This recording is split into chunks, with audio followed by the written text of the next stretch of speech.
Subscribe कीजिए हमारे educational channel को और बेल आइकन दबाइए सबसे पहले वीडियो पाने के लिए।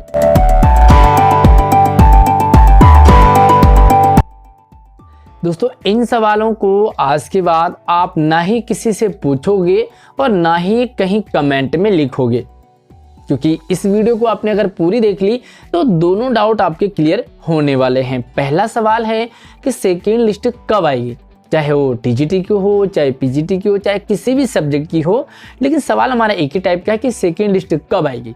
और दूसरा डाउट है कि सेकेंड लिस्ट आएगी तो वो कहाँ तक जाएगी, यानी कि कितनी मेरिट तक आने की संभावना है। कैटेगरी वाइज अलग अलग सवाल हमारे आ रहे हैं, तो आज इस वीडियो को आपने पूरी ध्यान से जरूर देखना है। अगर आपका संबंध गेस्ट टीचर वैकेंसी 2020-21 से है तो डिपार्टमेंट शिक्षा विभाग धीरे धीरे एक के बाद एक सभी सब्जेक्ट के लिस्ट जो है जारी करने में लगा हुआ है। और आपको देखने को मिल चुके होंगे कि पीजीटी का लगभग कंप्लीट हो चुका है, अब नंबर टीजीटी का भी आने लगा हुआ है। 3 सब्जेक्ट आपको देखने को मिल चुके होंगे, टीजीटी इंग्लिश है, टीजीटी मैथ है और टीजीटी नेचुरल साइंस है। तो इन तीनों के भी आपको देखने को मिल चुकी हैं। इसमें भी आपको 2 टाइप की लिस्ट देखने को मिल रही होंगी। पहली लिस्ट है स्कूल वाइज, जिसमें कि कैटेगरी वाइज दे रखे हैं, और दूसरी लिस्ट है मेरिट वाइज। तो आज की वीडियो आपने ध्यान से और पूरी जरूर देखनी ताकि आपके ये दोनों डाउट क्लियर हो सके। स्वागत है आप सभी का आपके अपने एजुकेशनल चैनल में। मैं हूं आपका दोस्त आशीष। तो चलिए वीडियो को लाइक कीजिए और अपने सभी दोस्तों को शेयर कीजिए ताकि आपके साथ साथ उनके भी डाउट क्लियर हो सकें। तो चलिए स्टेप बाय स्टेप हम समझते हैं कि पीजीटी की लिस्ट लगभग जारी हो चुकी है। और यहाँ पर जो 2 लिस्ट है ना, वो क्यों है 2 लिस्ट? एक लिस्ट स्कूल अलॉटमेंट वाली है, उसमें कैटेगरी वाइज है, तो दूसरी लिस्ट मेरिट वाली देने की क्या ज़रूरत है डिपार्टमेंट को? आखिर एक ही लिस्ट से काम चल सकता था, लेकिन दूसरी लिस्ट इसीलिए डिपार्टमेंट ने दे रखी है कि आप अपनी मेरिट को देख सको, चेक कर सको कि आपकी मेरिट उस सब्जेक्ट में कितनी गई है। अब यहाँ पर आप देखो कि जैसे कि मान लीजिए किसी भी सब्जेक्ट में टीजीटी हो या पीजीटी हो, इंग्लिश की मान लेते हैं कि 100 कैंडिडेट डिपार्टमेंट को चाहिए जनरल में। अब जैसे ही 100 कैंडिडेट स्कूल जाते हैं डॉक्यूमेंट वेरिफिकेशन के लिए, पहली बात तो मैं आपको बता दूं कि 100 के 100 कैंडिडेट स्कूल पहुंच ही नहीं पाते।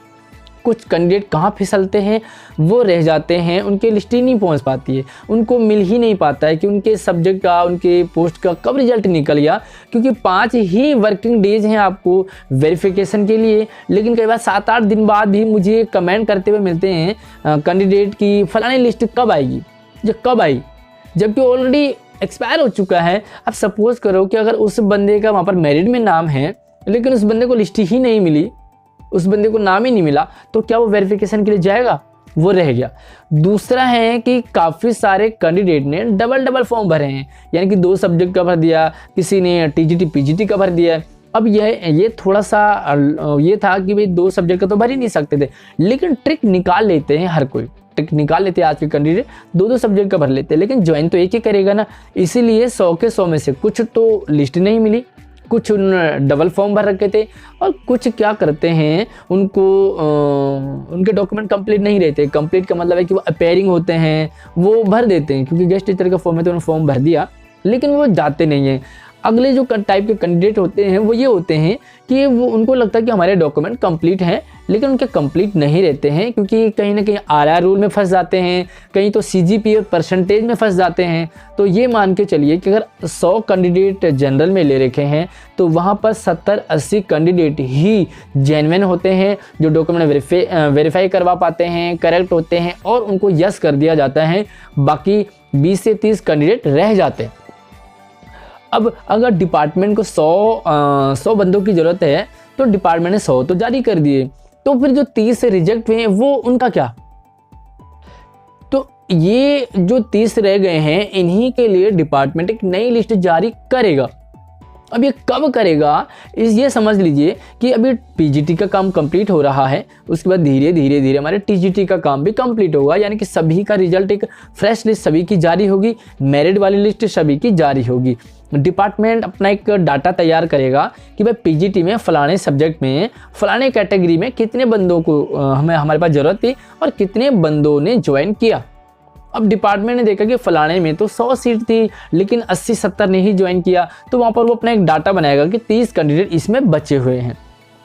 उसके बाद हम ये बात करते हैं कि वो जैसे ही उसने सारे सब्जेक्ट का कर लिया कैलकुलेट, टीजीटी का हो गया, पीजीटी का हो गया, सभी का हो गया है, तो उसके बाद वो फिर से पीजीटी का चांस है कि वो सेकेंड लिस्ट जारी करेगा। अगर यहाँ पर भी मैं बता दूं कि एक और सवाल ये आता है कि कब मतलब कितने मेरिट तक और जाएगी। तो आप ये मान के चलें कि टीजीटी में मैंने देखा कि अगर 5 है, यानी कि 85 से 80 तक, तो 5 ही अंक पे 100, 200, 300 बंदों को मतलब वहाँ पे एडजस्ट हो जा रहे हैं। तो आप ये मान के चलो कि जब 5 ही अंक पे 300, 400 बंदे आ रहे हैं तो और कितना लेने की संभावना है। सपोज करो 30 बंदे रह गए हैं जनरल कैटेगरी में, क्योंकि जनरल में ज़्यादा सीट है, तो हम ये मान सकते हैं कि अगर आपका नंबर 10 से 20, 25 के बीच में है, तो आप ये मान के चलो कि मेरा चांस बन सकता है। अगर हम इसी तरह से हम एससी की बात करें तो एससी में हम ये मान के चलते हैं कि 3, 4, 5 पोस्ट तक चांस बन सकते हैं। इसी तरह से बाकी सब्जेक्ट में भी है, किसी में 1-2 कैंडिडेट आप ये मान के चले कि हमारा नंबर बन सकता है। क्लियर है। अब ये लिस्ट आएगी कब? तो यहाँ पर डाटा जैसे ही डिपार्टमेंट अपना तैयार करेगा और इस डाटा को वो ये सोचेगा कि अब हमें क्या करना है। अब ये मैं कहूँ कि भाई लिस्ट जारी होगी ही होगी, ऐसा भी बिल्कुल नहीं है, क्योंकि हो सकता है डिपार्टमेंट को 100 बंदे चाहिए, लेकिन डिपार्टमेंट ने 100 के नाम दे दिए। अब वहाँ पर ज्वाइन 70 नहीं किया, 80 नहीं किया, डिपार्टमेंट ने वहीं पर अपना काम ख़त्म कर दिया, क्योंकि डिपार्टमेंट का काम तो अभी भी चल ही रहा है ना। ये जब तक गेस्ट टीचर नहीं थे तो डिपार्टमेंट स्कूल तो अच्छे से चल रहे थे, कोई दिक्कत नहीं थी। जितने टीचर्स थे उन्हीं से डिपार्टमेंट काम चला लेता आसानी से। तो डिपार्टमेंट अगर 100 में से 70 ही आए, 80 ही आए, तो डिपार्टमेंट उन 70-80 से काम चला लेगा। डिपार्टमेंट का काम अपना हो गया कि हमने गेस्ट टीचर भर्ती कर दिए। अब वो चाहेगा कि इन 30 को, 20 को और आगे फिर से कुछ रिटायर होंगे तो अगले साल फिर से भर्ती निकालेगा। ये डिपार्टमेंट चाहता है। देखो डिपार्टमेंट क्या चाहता है ये बिल्कुल नहीं कह सकते, लेकिन अपना एक्सपीरियंस आपको बता सकते हैं कि सेकेंड लिस्ट आने के चांसेस होते हैं। वो क्यों होते हैं? क्योंकि सारे बंदे ज्वाइन नहीं कर पाते हैं। ऐसे में कुछ 20-30% बंदे रह ही जाते हैं जो ज्वाइन नहीं करते हैं। उनके डिफरेंट टाइप के रीजन होते हैं और कुछ तो डबल फॉर्म भर ले होते हैं। तो इस वजह से डिपार्टमेंट एक और लिस्ट जारी करने की संभावना रहती है, लेकिन करेगा ही करेगा ये कोई गारंटी नहीं है, क्योंकि डिपार्टमेंट को जितने बंदे मिल गए हैं डिपार्टमेंट उन्हीं से काम चला सकता है। कितनी मेरिट तक आपकी आ सकती है, और ये जनवरी तक तो अभी यही नॉर्मल ही चलेगा जो कि टीजीटी पीजीटी सभी का है। उसके बाद जो अगर वेटिंग लिस्ट आएगी, दूसरी लिस्ट आएगी, तो वो आपको मिल सकती है फरवरी में। तो उम्मीद करूंगा कि आपके ये डाउट क्लियर हुए होंगे। इनके अलावा कुछ और सवाल हो तो आप कमेंट में पूछ सकते हैं, और वीडियो अगर आपको अच्छी लगी हो तो कमेंट करके आप फीडबैक दे सकते हैं। वीडियो को लाइक कीजिए, अपने सभी दोस्तों को शेयर कीजिए, और नई लिस्ट आएगी कब वो आप तक सबसे पहले पहुंचे। आप वीडियो को लाइक, चैनल को लाइक, सब्सक्राइब करके बेल आइकन जरूर प्रेस कीजिए, ताकि आपसे कोई भी नोटिफिकेशन मिस ना हो। जय हिंद।